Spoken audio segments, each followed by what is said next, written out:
열문화 비유를 제가 말씀드릴 건데, 오늘 열문화 비유는 달란트 비유하고 비슷한 것 같은데 전혀 비슷하지 않습니다. 우리가 성경을 이제 보신 분들은 이 본문을 보면서도 달란트 비유하고 연결하실 것 같은데 이건 전혀 그런 내용이 아니에요. 이 문화도 돈이에요. 달란트도 돈인데 달란트는 금달란트고 이 열 문화는 은화입니다. 먼저 이제 달란트 비유를 여러분 제가 다시 상기시켜 드릴게요. 달란트는 굉장히 큰 돈을 말씀드렸죠. 이거는 주인이 종에게 줄 수 있는 돈이 아니에요. 한 달란트가 수억에 달하는 돈입니다. 2000년 전에 어떤 주인이 종한테 그런 것을 맡기겠어요? 이거는 이 비유를 말씀하실 때는 있을 수 없는 얘기를 말씀하시는 건데 왜 말씀하셨냐면 금 달란트는 그만큼 가치가 있다는 걸 설명해 주게 하시는 거예요. 그래서 이것을 설명하실 때 배경이 있었죠. 예수님의 제자들이 성전을 바라보면서 주님한테 질문 던졌어요. 주님 이 성전 멋지지 않습니까? 사람들은 유대인들은 예루살렘 성전을 하나님이 계신 걸 생각했고 사실 맞고 그 엄청나게 지었던 성전을 바라보면서 많이 뺏겼어요. 예수님께서 뭐라고 말씀하셨죠? 내가 저 성전을 허물어 버릴 거야. 정말 예수님이 이 말씀은 자기가 죽고 3일 만에 부활하시고 성령을 모신 사람들이 성전을 말씀하신 거였어요. 그 성전 비유하시고 나왔던 세 가지 비유가 연달아 나왔어요. 열천의 비유, 달란트 비유, 우리가 지난주에 말씀 나눴던 양과 염소의 비유였어요. 이 세 가지 비유의 공통점이 뭐냐면 하나님의 나라에 어떤 사람이 들어갈 수 있는가라는 비유였습니다. 왜냐하면 이제 예수님이 죽으셔야 되거든요. 그러니까 우리가 생각하는 하나님의 나라의 개념과 예수님의 하나님의 나라의 개념을 좀 다르다는 것도 우리에게 말씀하셨을 때 그 달란트의 비유는 하나님의 언약을 말씀하신 겁니다. 언약. 하나님께서 아브라함 때부터 주셨던 언약이었어요. 하나님의 약속 안에 들어온 사람들만이 구원받는다는 그게 바로 그 귀한 금달란트 비유였고 그 5셋 하나로 나눠졌잖아요. 그래서 다섯 사람은 어떻게 5달란트 받은 사람은 2배를 나눴죠. 3달란트도 2배를 나눴어요. 그러나 이거는 보편적인 거였어요. 우리 생각하기에는 너무 많다고 생각하는데 2000년 전의 장사꾼들은 2배라고 남기는 거는 당연한 거예요. 그러니까 이스라엘 백성들이 하나님 앞에 복을 먼저 받았잖아요. 언약을 받았죠. 아브라함 때부터. 너무 귀한 거예요. 그러면 그 귀한 것을 붙잡고 뭐 해야 돼요? 언약을 나눠야 되는 거잖아요. 그리고 2배를 남긴 건 당연하다니까요. 우리가 예수 믿고 예배 드리고 하나님께 헌신하는 당연한 겁니다. 이게 특별하지가 않은 거예요. 그럼 한 달란트 가진 사람은 왜 징계를 받았죠? 그 가치를 모르는 거예요. 하나님의 언약의 가치를 이해하지 못한 거예요. 그게 바로 달란트 비유였어요. 우리가 지난 또 그래서 염소 양까지 간 거예요. 그럼 오늘 이 문화 비유는 뭐냐면 은이라고 말씀드렸죠. 그렇죠? 은이에요. 그러면 은이 더 귀해요? 금이 더 귀해요? 금이 더 귀해요. 사실. 그러면 오늘 이 비유도 달란트하고 좀 내용이 다르게 시작되는데 오늘 문맥을 보셔야 돼요. 오늘 이 열 문화 비유가 왜 나오게 됐는가? 오늘 이 19장 11절의 앞에 보면 여러분 잘 아시는 이야기가 나옵니다. 펴보실래요? 삭개오 이야기가. 삭개오. 제가 교회를 오래 다니신 분들 내용을 잘 아실 것이고 잘 모시는 분들은 제가 짧게 설명해 드리면 이 사람은 세리였어요. 세금을 걷는 사람들. 그 사람들이 죄인이라고 취급했죠. 유대인이었어요. 그래서 어쨌든 이 사람이 예수를 영접했고 온 가족이 구원을 받았고 그런 스토리입니다. 그런데 19장 9절에서 예수님이 뜬금없는 말씀을 하시는 장면이 나와요. 그럼 읽어볼까요? 예수께서 이르시되 오늘 구원이 이 집에 이르렀으니 이 사람도 아브라함의 자손이니로다. 아멘. 아브라함의 자손들은 유대인 맞죠? 우리는 아브라함의 자손입니까? 아니죠. 육족은 아니죠. 우리는 당근의 자손이에요. 그죠? 곰이 우리가 된 거잖아요. 맞네. 삭개오는 유대인이었습니다. 근데 그러면 삭개오의 조상은 아브라함 맞죠? 그럼 예수님이 이 구절의 내용은 무슨 의미예요? 자, 아브라함부터 이삭이 나왔고 나중에 그 이삭은 예수님의 표징을 말씀드렸죠. 이삭은 예수님이 어떻게 이 땅에 오시고 어떻게 죽을지 말씀하시는 장면이었어요. 그리고 아브라함의 그 약속, 하나님 땅에 떠서 예수님 하나님이 약속하셨죠? 그 약속의 자손이 나중에 누가 오셔요? 예수님이 오셨죠. 그러면 유대인은 다 아브라함의 자손 맞잖아요. 그러나 그 약속은 영적인 걸 말씀하시는 거잖아요. 예수님을 통해서 구원받는 사람들을 말하는 거예요. 그럼 오늘 이 구절의 말씀은 자, 삭개오 네가 유대인으로 구원받는 게 아니라 메시아 예수를 나를 믿었기 때문에 구원받는 거예요. 그게 바로 참된 아브라함의 자손이야 라고 규정하는 장면이에요. 오늘도 마찬가지예요. 우리 엄마 아빠가 예수 잘 믿는다고 자녀가 구원받는 거 아니에요? 유대인들이 다 구원받는 거 아니에요? 예수를 믿어야 되는 거예요. 그 육적인 거란 말이에요. 그래서 10절에 인자 온 것은 잃어버린 자를 찾아 구원하기 위해 오신 거예요. 죄인들 때문에 오신 건데 그리고 나서 오늘 이 열무나 비유가 나오는 거죠. 그러면 삭개오와 이야기와 이 스토리는 연결이 된다 안 된다? 되는 거예요. 자, 그런데 11절 말씀 읽어볼게요. 그들이 이 말씀을 듣고 있을 때에 이 비유를 더해 말씀하시니 이는 자기가 예루살렘에 가까이 오셨고 그들은 하나님의 나라가 당장에 나타날 줄 생각하니라. 아멘. 그들이 이 말씀을 듣고 삭개오의 집에서의 가능성이 큽니다. 예수님께서 삭개오했던 그 말씀을 듣고 있을 때에 이 비유를 더하시는 거예요. 그럼 비유를 왜 하실까요? 이 사람들이 지금 예수님의 이야기를 잘 못 알아먹고 있는 거예요. 이해하세요? 그럼 비유를 할 필요가 없는 거죠. 지금도 마찬가지예요. 우리가 하나님의 말씀이 선포되는데요. 귀가 있어도 들어도 깨닫지 못하는 거예요. 더하여 말씀하시는 거예요. 삭개오에게 구원의 메시지를 전하시고 네가 바로 아브라함의 자손이야. 이게 뭐야? 우리는 자손 아닙니까? 이는 자기가 이유가 있어요. 예루살렘에 가까이 오셨고 자, 그럼 이제 예수님이 예루살렘에 왜 들어가시냐면 이제 죽으러 들어가시는 거예요. 근데 사람들은 생각이 달라요. 후반절이 나와요. 그들은 하나님의 나라가 당장에 나타날 줄로 생각합니다. 예수님이 3년 동안에 많은 기적과 표적을 행하셨죠. 뭐 죽은 자도 살리시고 눈 못 뜨도 눈 뜨게 하시고. 그럼 사람들이 예수님 어떻게 바라보냐면 야, 예수 곁에 있으면 한 자리 어디도 있을 것 같아. 육적인 거잖아요. 그렇죠? 이제 예수님이 예루살렘은 이제 왕만 예루살렘 들어갈 수 있으니까. 그럼 이제 예수님이 예루살렘 들어가셔서 뭐가 되신다? 왕. 어떤 왕? 내가 원하는 왕. 왕은 뭐 줄 수 있어요, 여러분들한테? 건강 주고요, 재물 주고, 그런 거 다 줘요. 이 사람들은 하나님의 나라를 그렇게 생각하고 있단 말이에요. 그리고 우리가 생각하는 천국 어떤 곳이에요? 그런 곳이에요. 하나님의 나라가 당장에 나타날 줄을 생각합니다. 아, 이제 예수가 예루살렘의 왕이 되면 우리한테 내가 원하는 모든 것을 줄 수 있어. 근데 예수님은 십자가에 죽으셔야 되잖아요. 인정하지 않는 거예요. 내가 지금 예수를 믿으면서 여전히 여러분들 그렇게 생각하시면 이러면 똑같은 사람들이에요. 아, 예수 믿으면 이렇게 될 거야? 예수 믿으면 나한테 이런 도움이 될 거야? 저렇게 될 거야? 이런 생각들. 그래서 비유로 더 말씀하십니다. 그게 바로 뭐다? 열무나 비유. 이런 배경이 있는 거예요. 이해하셨죠? 하셨죠? 자, 이 열무나 비유는 달란트 비유와 다른 게 뭐냐면 달란트는 5개, 3개 하나로 나눴잖아요. 너는 열무나 비유는 10사람한테 똑같이 나눠줍니다. 그러면 달란트는 하나님의 언약이라면 그 열무나는 어떤 내용을 말씀하시려고 말씀하는 걸까? 자, 먼저 12절에 보면 이렇게 말씀했어요. 이러실 때 어떤 귀인이 왕위를 받아가지고 오려고 먼 나라로 갈 때. 그래서 귀인이 누굴까요? 예수님을 말씀하시는 거예요. 귀인이 왕위를 받아가지고 지금 귀인은 아직 왕이 되지 않았어요. 왕위를 받아와야 돼요. 왕위를. 예수님이 십자가에서 왜 죽으셔야 되죠? 하나님의 나라에 가서 지성소로 들어가셔야 된단 말이에요. 한 우편에 들어가셔야 돼요. 참된 성전 안에. 반드시 죽으시고 사셔서 부활하셔야 돼요. 아직 예수님은 육을 갖고 계셔서 하나님의 왕위를 완전히 받지 않으셨어요. 자, 사람들은 예수님은 죽으면 안 되죠. 그렇죠?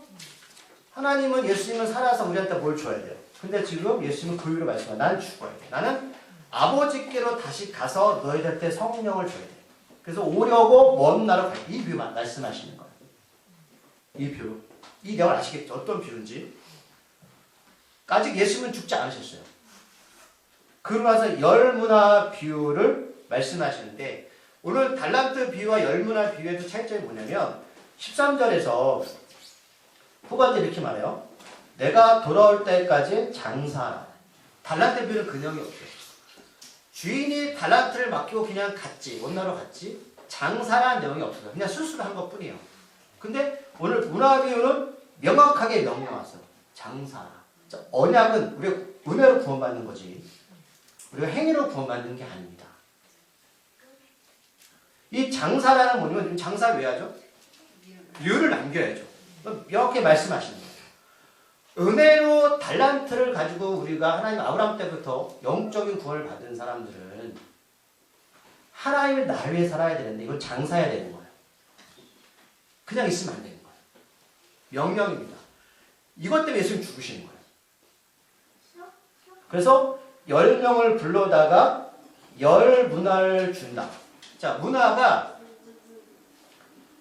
한 문화가 100데나리온 정도 돼요. 그러면 한 데나리온이 하루 품삯이거든요. 그러면 이거는 그렇게 크지 않다는 소리예요. 달란트만큼 비교할 수 없는 거예요. 금보다 은의 가치가 더 작고 주인이 주는 이 돈도 그렇게 크지가 않아요. 아시겠죠? 그 차이. 그리고 또 하나는 뭐다? 무조건 장사해야 돼요. 또 하나는 반드시 올 거야. 예수님이 지금 어디 계시죠? 하나님 우편에 계시죠. 지난주 양과 염소에도 봤지만 천사를 대동하고 오실 거예요. 가르실 거예요. 가르실 때에 뭘로 가르시냐면 그들의 품성대로 가시는 거예요. 예수님의 영접편이 아니냐. 그 차이예요. 자, 그런데 먼 나라로 가서 하나님으로부터 왕권을 받아서 다시 올 거예요. 왜 오시냐면 우리한테 뭘 명령하셨죠? 장사라고. 그러니까 이윤을 남겨야 된다는 소리예요. 이윤을. 그러니까 이 문화가 뭐냐면 시편 12편에 보면 이 문화는 7번 단련해서 나오는 귀한 건데 여러분 생각해보세요. 문화가 뭐일 것 같은데요? 자, 합격 어떻게 구원받았죠? 누굴 통해서? 예수. 복음이에요. 복음입니다. 금달란트는 은혜로 받는 거예요. 유대인이 먼저 받았고 이방인이 받았죠. 문화는 똑같이 줘요. 복음이 크고 작은 게 있습니까? 없죠. 여러분 똑같이 받으신 거예요. 예수님 다시 오실 거예요. 이거 사용하신다는 거예요. 예수 우리한테 선한 일이나 착한 일이나 이걸로 사용하시는 게 아니고 복음을 받은 사람들, 아브라함의 자손이 된 사람들한테 사용을 하신다. 자, 14절 말씀 읽어볼게요. 그런데 그 백성이 그를 위하여 사제를 뒤로 보내오되 우리는 이 사람이 우리의 왕정을 원하지 아니하나이다 하였더라. 아멘. 그 백성은 유대인들을 말해요. 유대인들은 예수님이 자신의 왕 되는 것을 싫어했어요. 죽였죠? 지금까지 이어지는 거예요. 이어지는 거예요. 자, 그런데 귀인이 15절 보니까 왕위를 받아가지고 오신대요. 예수님이 다시 오신다는 소리야? 아니에요. 오신다는 거예요. 반드시 오신다. 뭐하러? 이혼을 생한다는 거예요. 목사님, 저 구원 받았잖아요. 뭘 생하신다는 거죠?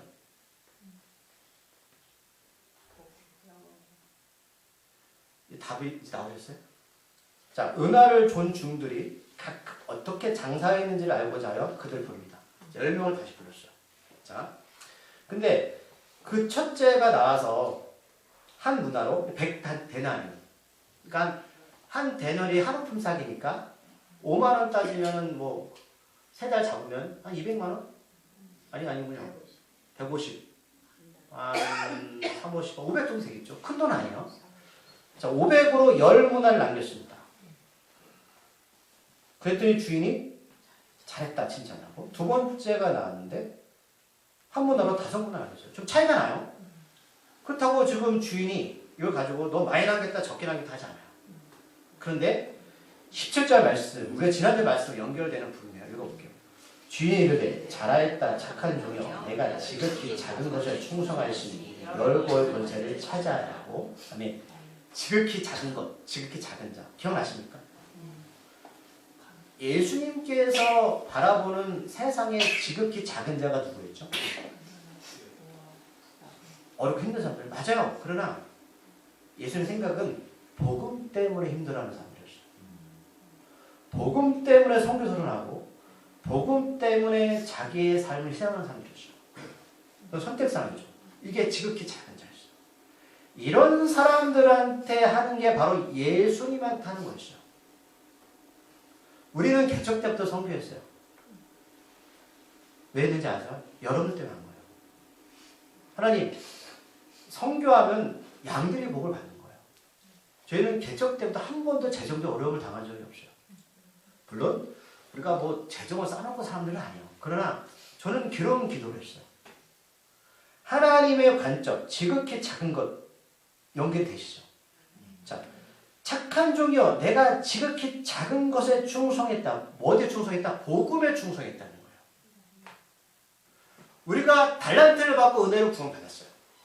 우리가 생각하는 하나님 기뻐하시는 건 뭐 교회 가서 열심히 하는 거 맞아요. 예배 드리는 거 맞습니다. 그러나 그거는 당연한 거예요. 두 배로 남기는 것 뿐이라고. 그러나 하나님께서 예수께서 다시 오셔서 셈하시는 거, 너 복을 받았어? 남겨야 해요. 그럼 어떻게 남기실 거예요? 전해야죠. 우리 부담은 뭐냐면 교회로 데리고 와라. 제 말씀 긁어 드리는 거 아니에요. 성경은 우리 옥토밥 비유 기억나십니까? 우리는 씨를 복음을 뿌리고 물을 줄 뿐이에요. 키우는 분 누구죠? 하나님이요. 우리가 복음에 대해서 우리가 좀 되게 부담감을 갖는 거 꼭 그 분을 사랑마을 교회로 데려오는 그 인도지 전도가 아니에요. 전도는 제가 성경도 말씀드렸어요. 전자, 전하는 거예요. 예수님의 길을 가르치고 전파하는 끝까지 예수님의 제자로 만드는 게 그게 바로 여러분 참된 전도지. 한번 교회 나왔다 그게 전도가 아니에요. 그분 우리 교회 안 나와도 돼요. 그런데 우리는 예수를 믿고 그 귀한 은혜로 구원받았다면 은혜를 받았잖아요. 그래서 말씀하시는 것 지극히 작은 것에 충성해. 전해. 이거였어요. 그런데 17절 19절에 보면 예수님이 충성한 대가로 10문화를 남긴 사람한테 뭐 주죠? 10골 보내세요. 그 다음에 5문화 남은 5말 보내세요. 이렇게 생각하는데 야 그러면 이거 뭐 자본주의 시대로 10골 천국 가면 5골 주냐? 이 의미가 아니라 예수님의 관점이 이거예요. 이만큼 가치가 크다라고 말씀하는 거예요. 우리가 누구한테 예수를 전했다고 하면 그게 얼마큼 클까요? 별거 아닐 수 있어요. 그러나 하나님의 입장은 또 10거울의 가치가 있어요. 읍 하나의 가치가 얼마나 땅값만 해도 엄청나겠죠. 하나님의 관점은 그거라는 거예요. 우리가 볼 때 10개, 5개, 우리가 더 많이 남긴다 이 의미가 아니라 복음을 전해서 그 사람이 예수를 믿을지 안 믿을지 모르겠지만 하나님은 그 가치를 보시는 거예요. 아, 네가 전한 그 가치는 내가 볼 땐 10거울만의 가치가 있다. 우리가 손해요? 하나님이 손해요? 하나님이 손해죠. 우리는 받은 게 얼마 없어요. 한문화 석 달치 얼마뿐이라고요. 근데 그게 10개 남겼다고 10골의 가치를 줄대요. 한 영혼에 대해서 하나님 이렇게 귀하게 생각하신다는 거예요. 저는 그걸 읽었어요. 그런데 1절부터 보면 이제 한 문화를 받은 사람들의 특징이 나옵니다. 20절 말씀 읽어볼게요. 시작. 또 한 사람이 말씀하시되 부소서 내가 여기있다. 내가 수건으로 아멘. 그러면 이 사람은 왜 문화를 수건으로 써놨을까? 달란트 받은 사람 땅에 숨겨놓았죠. 수건이 뭐냐면 자 출애굽기 들으세요. 37장 35절에 보면 모세가 이제 애굽에서 나와서 모세가 시내산에 가서 40일 동안 주야로 하나님을 대면하죠. 그때 뭘 받죠? 십계명, 안식일, 그 다음에 성전을 설계들 받아요. 그때 십계명을 갖고 내려오는데 그 얼굴에 광채가 나서 모세는 수건으로 얼굴을 가려요. 십계명은 율법이죠. 하나님의 법이에요. 그리고 고린도후서 3장 15절 18절 말씀 이건 찾아볼게요. 껴놓으시고 수건이 뭐냐? 고린도후서 3장 15절 18절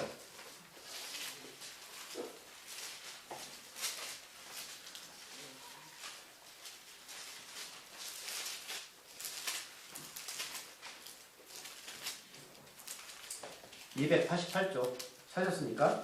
3장 15절 말씀 시작. 오늘까지 모세를 볼 때에 수건이 그 마음을 덮었다. 모세가 뭐죠? 토라, 창세기, 출애굽기, 레위기, 민수기, 신명기, 율법이잖아요.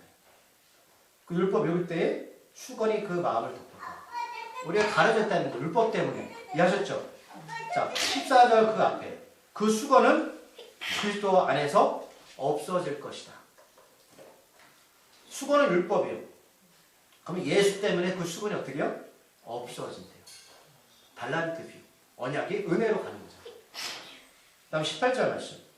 우리가 다 수건을 벗은 얼굴로 거울을 보는 것 같이 주의 영광을 보내 그와 같은 형상으로 변하여 영광에서 영광에 이르니 곧 주의 영으로 말미암으리라. 아멘. 유대인들은 수건으로 얼굴을 가리고 있었어요. 은혜가 뭔지 몰라요. 달란트의 그 가치를 모르고 오늘 문화의 가치를 몰라요. 근데 그게 누구 때문에 벗겨진다고요? 예수 때문에 벗겨지는 거예요. 그러면 이 사람이 넘어가면 한 문화가 여기 있다. 내가 수건으로 쌓아두었나이다. 그럼 이 사람은 지금 뭘로 지금 예수님의 복음을 가린 거예요? 율법으로. 나의 선한 행위, 나의 율법적인 행동, 좋은 일 많이 하면 어디 간다? 천국 간다. 내가 교회 열심히 다니면 천국 간다. 그게 아니잖아요. 예수 복음, 은혜를 통해서 구원받는 거지. 그래서 이 사람을 수건으로 감싼 거야, 자기. 하나님의 복음을. 여전히 그런 분들 있어요, 교회 안에 들어와서. 여러분, 안식의 주인 예수님. 사랑하면 다 하는 거지, 그게 지키고 말고 있는 게 아니에요. 언제까지 우리가 그렇게 해요? 그거는 내 생명과 직결되는 거잖아요. 그렇죠? 은혜 한 분나를 받고도 수건으로 쌓아두었던 사람은 누구를 말할까? 율법 오신 예수님을 모르는 사람들이에요. 그래서 21절에 보면 이렇게 말해요. 읽어볼게요. 누가복음 19장 21절. 이는 당신이 엄한 사람인 것을 내가 물수하며 당신은 두자는 것을 취하고 신자는 것을 거절하라. 아멘. 예수님이 엄한 사람이에요. 무서운 사람입니다. 우리 안에 왜 정죄함이 들어오죠? 열심히 안 하면? 예수님이 무서운 거예요. 하나님 벌 줄 것 같아요. 주일 빠지면. 그럼 주일 빠지면 벌 안 내려요. 그러면 안 착하게 살아야 성공한단 말입니다. 여러분 그렇게 사세요. 돈 많이 더 벌 수 있어요. 이제 더 이상 여러분 그런 생각하지 마세요. 주일날 100번 빠져도요. 한 번 보는 영원한 구원이에요. 그러나 율법에 얽매여서 내가 이렇게 하면 벌 받을 거야. 내 믿음이 없는 것 같아. 율법주의자고요. 예수님 안에서 복음을 알고 언약의 가치, 예수 십자가의 죽음과 부활을 경험한 사람은 기쁨을 한다고요. 사랑으로 한다고요. 은혜로 한다고요. 그 말씀하시는 거예요. 예수님 아직도 무서우세요? 벌 줄 것 같으세요? 하나님은 사랑이라며요. 그런 분은 아니라고요. 근데 한 문화 가진 사람은 복음을 들고도 그런 거예요. 예수 무서워요. 벌 줄 것 같아요. 율법에 얽매인 사람. 자유가 없어. 형식에 치우치고 무엇을 하든지 구원받을 기쁨을 아니다. 얼마나. 예수조차 모르는 사람들은 이것도 안 하지만. 이런 구원받기 위해서 또는 세상을 무엇을 얻기 위해서 행하고 있고 그렇게 또 다른 사람들에게 율법을 정죄하고 판단하는 것. 유대인들이잖아요. 우리도 그렇게 한다니까요. 이런 말씀을 듣고 예수님의 답은 악한 종아 라고 말하고 뒤에 말이 재밌어요. 읽어볼까요? 내가 내 말로 너를 심판하노니. 보세요. 뭐라고요? 내 말로 내가 심판하노니. 이거 그렇게 말했잖아. 그렇게 심판할 거야. 이스라엘 백성들이 광야에서 막 하나님을 원망할 때 하나님 그랬어요. 그래? 내가 네 말대로 해줄게. 그러니까 우리 안에서 말하는 말이 어떤 말인지가 중요한 거죠. 네 말로 심판해 줄게. 네가 그렇게 죄 진다고 생각해? 죄로 심판해 줄게. 너는 내가 두자는 것을 취하고 심자는 것을 거두는 엄한 사람이라고 생각하느냐? 그럼 하나님 관계성이 중요한 거죠. 하나님 관계에 들어가겠어요? 우리가 어떻게 구원받죠? 하나님 관계잖아요. 예수를 통해서. 우리 은혜는 관계 안으로 들어오는 거잖아요. 그 관계 매장 예수 또시잖아요. 내 말하는 것으로 너를 판단하겠다는 거야. 내 말하는 것으로. 제가 요즘 이제 유튜브에 설교를 들으면 목사님들 설교면 제가 깝깝한 분들이 있어요. 제가 잘한다는 소리가 아니고요. 절대 많이 모여. 그런데 처음부터 끝까지 복음 얘기 전혀 안 해요. 들으면 참 좋은 얘기 해요. 진짜. 뭐 얘기 저기 세상적인 얘기요. 근데 듣거나 모질하는 거 이런 거 분별함을 가지셔야 돼요. 우리가 좋은 얘기 듣는다고 구원받는 게 아니에요. 자, 내가 너를 심판받을 자를 스스로 너를 정죄하고 있다는 거예요. 우리 스스로가 나를. 그래서 난 그렇게 하겠다라고 말씀하고 있는 거죠. 그래서 주님은 복음의 가치를 모르고 여전히 자신의 의에 사로잡힌 사람들에게 차라리 은행에 맡기면 이자를 받겠다라고 대답을 하십니다. 여러분 다 똑같이 받으셨어요. 한문화씩. 받으신 거예요. 기억하세요. 예수님 셈하실 거예요. 저도 셈할 겁니다. 하나님은 그 한문화의 가치, 한 용어를 한 골만의 가치만큼 생각하세요. 그러나 여전히 자기에 빠져서 유대인처럼 관계가 안 되니까 내 신앙생활을 그렇게 얽매여드는 사람 있잖아요. 복음을 전할 수가 없어요. 변화가 일어나지 않습니다. 그래서 결국은 곁에 섰는 자들에게 이르되 그 한 문화를 빼앗아 열문화 있는 자에게 줍니다. 근데 25절에서 이 사람이 이렇게 말해요. 읽어볼게요. 시작. 그들이 그에게 이미 열문화가 있나이다. 아멘. 우리가 지난주에 말씀 우리 위인과 악인을 제가 염소와 양을 나눌 때에 위인들의 특징이 뭐였죠? 너 지극히 작은 자한테 줬잖아. 그럴 때 그 사람들 반응이 뭐죠? 저는 한 게 없어요. 그런데 악인의 특징이 뭐죠? 했다는 거죠. 무슨 이 사람이 근데 달라고 그랬어요. 근데 이 의미를 보면 또 야 그러면 더 많이 받은 사람한테 더 많은 걸 주는 거야? 그 뜻이 아니라 복음을 고의로 버리는 자는 빼앗긴다라고 말씀해요. 이걸 집중하시는 거지 더 준다 이 의미는 아니에요. 그들이 이르되 그들은 누구예요? 유대인들. 여러분 더 주면 어떡해요? 이런 세상적인 셈으로 지금 따지는 거죠. 네. 그래서 26절 말씀 볼게요. 그들이 이르되 내가 너에게 말하노니 우리 있는 자는 받겠고 없는 자는 그 있는 것도 빼앗겠다. 교회 공동체든 개인이든요. 여러분 제가 그렇게 말씀드리잖아요. 여러분 우리가 살아가면서 재정도 필요하고 건강도 필요해요. 하나님께 정확히 기도하세요. 하나님 물으실 거예요. 왜 내가 너한테 줘야 되냐? 뭐라고 답하실 거예요? 복음 때문에 한다고 하세요. 제가 답을 드리잖아요. 그럼 제가 아까 말씀드렸지만 제가 애를 왜 해야 돼요? 제가 아시를 왜 해야 돼요? 네? 저 다른 거 없어요. 그래 그분 예수님께 원합니다. 저는 다른 거 그분도 우리 교회 안 나와도 관계없어요. 제가 왜요? 저 그거 신경 안 쓰는데 하나님의 선한 영향을 통해서 복음이 끼치기를 바라는 거지 그 이상 별 수 없습니다. 저는 그것 때문에 제가 작은 자 되는 거 되고 싶어요. 제가 욕먹으면 어때고 하시는 사람은 어때요? 예수님 때문에 예수님 십자가에 죽으셨잖아요. 본인이 그런 옷 다 벗김을 당하고요. 그런 수치를 당하셨어요. 모욕을 당하셨어요. 그런데 그 예수님 믿는 사람들이 복음 때문에 그거 당하는 거? 그게 창피합니까? 여러분 창피하시면 안 돼요. 하나님 얼굴 주실 거예요. 그만큼 가치가 있다고요. 그러니까 복음 때문에 사세요. 왜 돈 버는가? 복음 때문에 사세요. 왜 아이들 왜 키우시죠? 복음 때문에 키우세요. 왜 아이들이 좋은 대학 가야 되죠? 복음 때문에 보내야 되는 거예요. 지금 예수님 말씀이에요. 셈하실 거예요.